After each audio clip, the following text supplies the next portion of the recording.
Xander po!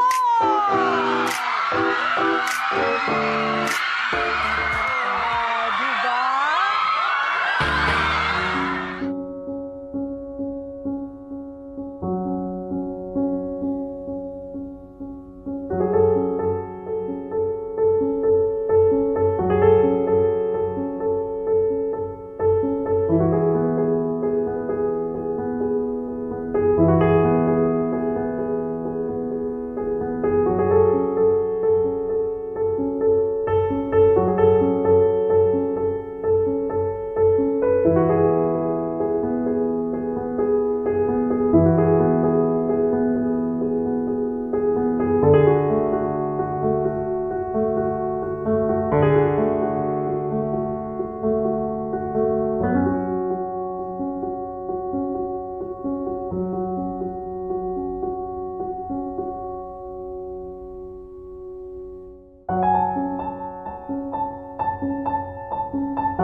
Sabihin po sa lahat po na yung guesting po ng GGB ko po is okay naman po siya.